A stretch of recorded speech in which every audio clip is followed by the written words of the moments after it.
What's up, Team 116? We are taking our journey through the Bible from Genesis to Revelation with the story series. We saw last week through Joseph how God has a purpose for us and will bless those who remain faithful to him, whether it's in low moments or high moments. Joseph's purpose was to lead both the nation of Egypt and his own Israelite people safely through a massive famine, which led to blessings for both groups, at least until that generation passed. So check out this short clip to tell a bit of what happens next, and then, as usual, follow the instructions on the screen, and I'll see you in a bit.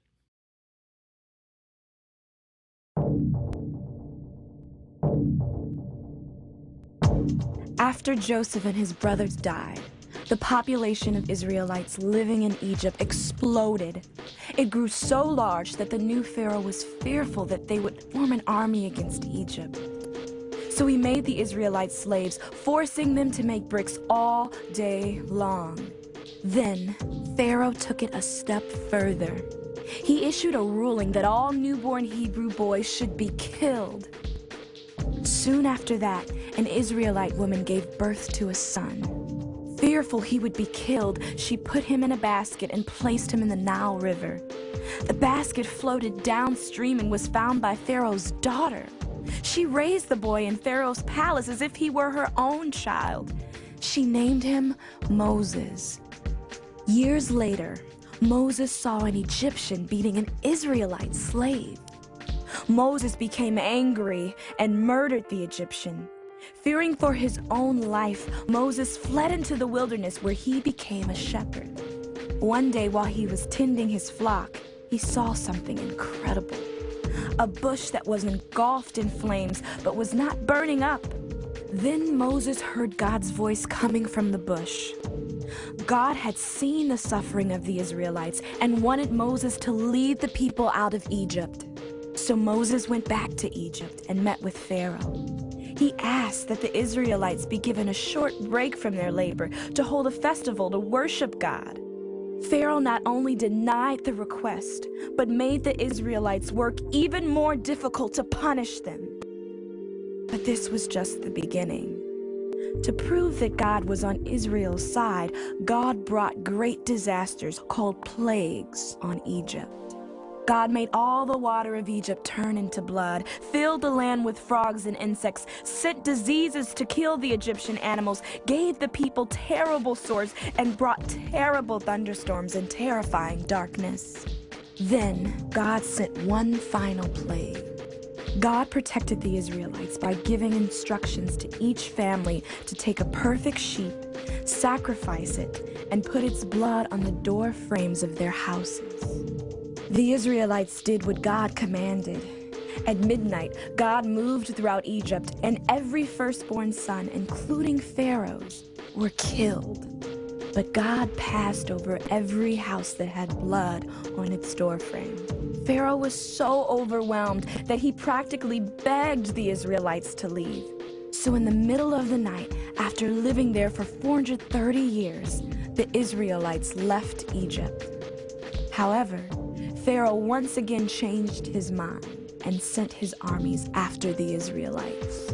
They chased them for miles until finally they trapped the Israelites at the edge of the Red Sea. But God instructed Moses to strike the water with his walking stick. When he did, a strong wind blew across the sea, creating dry land for the Israelites to walk across. After they reached the other side, God caused the water to crash back down, drowning all of the Egyptians who were following close behind. The Israelites journeyed far away from Egypt. Along the way, God took care of them, giving them quail in the evenings and flaky bread called manna in the mornings. Many times the Israelites complained about their living conditions, but Moses would remind them of God's goodness and continue to lead them toward the land God had promised them.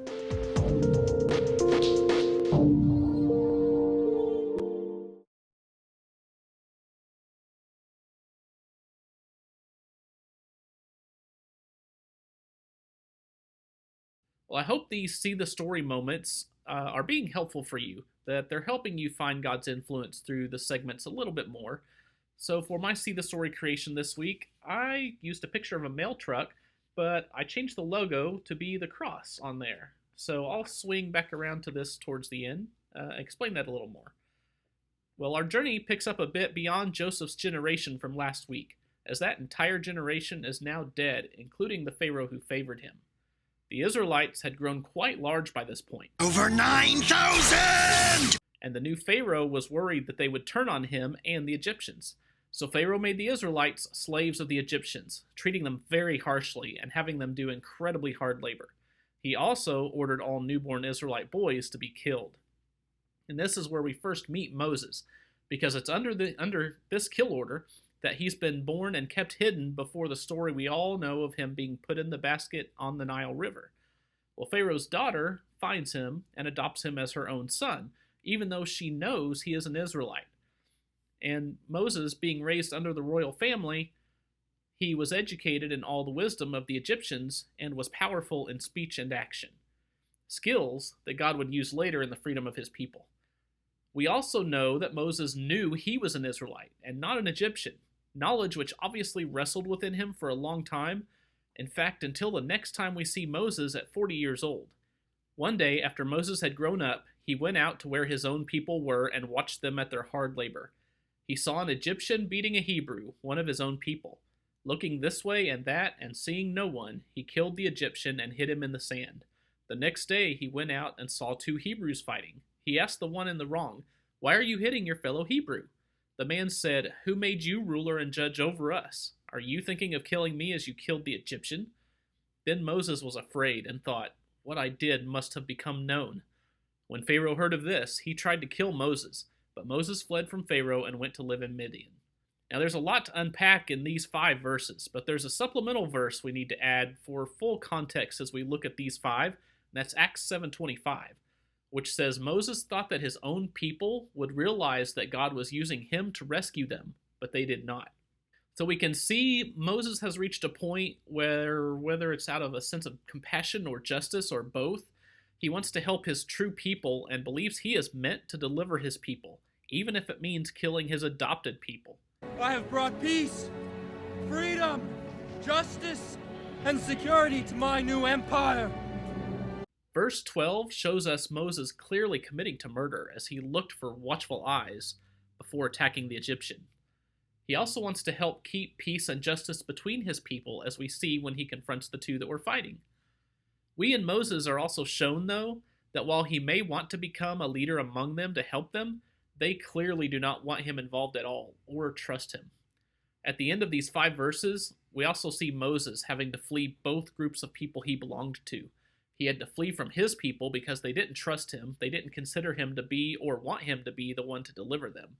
And he had to flee from his adopted Egyptians because he was now wanted for killing one of them.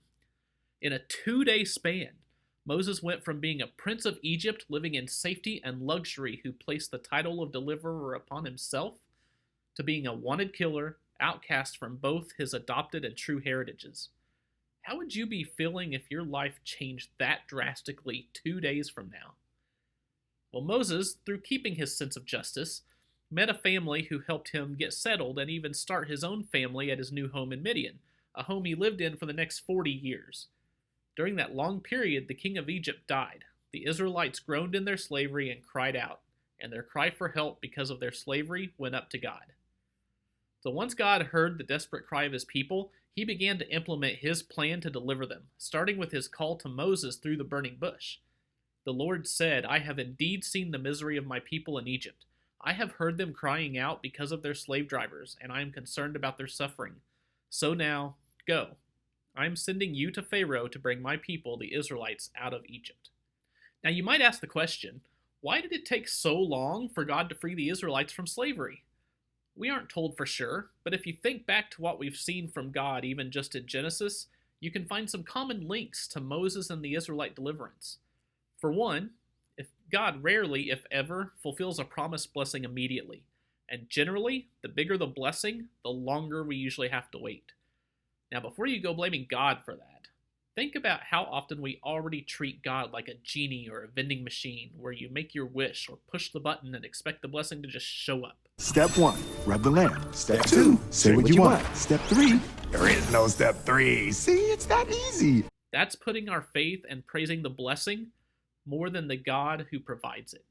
God often makes us wait until our faith in Him is strong enough to handle receiving these blessings. Think about how long it took for God to save Noah and his family from the world's wickedness once He gave him that promise of that blessing. Think about how long Abraham had to wait to receive his son Isaac after God first promised him that blessing. Think about how long Joseph had to wait for the promised blessings from his initial dreams to be fulfilled. And that's just what we've looked at in Genesis so far. There was a similar promised blessing for God's people that was in action here that God gave to Abraham. The whole land of Canaan, where you now reside as a foreigner, I will give as an everlasting possession to you and your descendants after you, and I will be their God. Now, why would it take 400 years, though, or essentially 4 generations?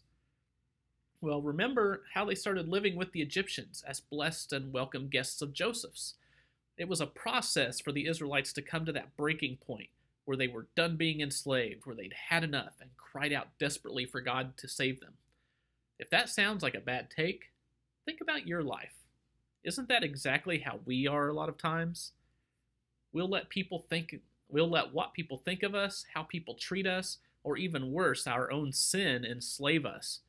Instead of asking God for help, we just take it and deal with it on our own. We internalize it until we finally reach that point where we break down and cry out to God to save us from it. Well, another reason is that while Moses was to be the vessel for deliverance, he was right about that, God had to prepare him for it. He wasn't ready for it at that point. Moses thought he could make it happen on his own, but quickly discovered he couldn't. Moses had to be broken down from his own perceived abilities, strengths, and leadership into a place of utmost humility where he would learn to rely on and put his faith solely in God. Does that sound like anyone else we've looked at? Why does this sound so familiar? If you said, Jacob, pat yourself on the head and rub your tummy because you fed yourself a victory. Well, as we see, that did in fact happen, and Moses finally became the kind of faithful man of God that the Israelites could trust to lead them. Moses and Aaron, who was his brother, brought together all the elders of the Israelites, and Aaron told them everything the Lord had said to Moses. He also performed the signs before the people, and they believed. And when they heard that the Lord was concerned about them and had seen their misery, they bowed down and worshipped. Now, I'd actually encourage you to read the rest of the story of their deliverance, which you can find in these chapters.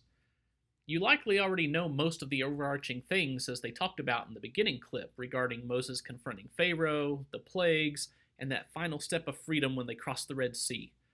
But I'm curious as you read through those parts, what do you see from God's plan through them?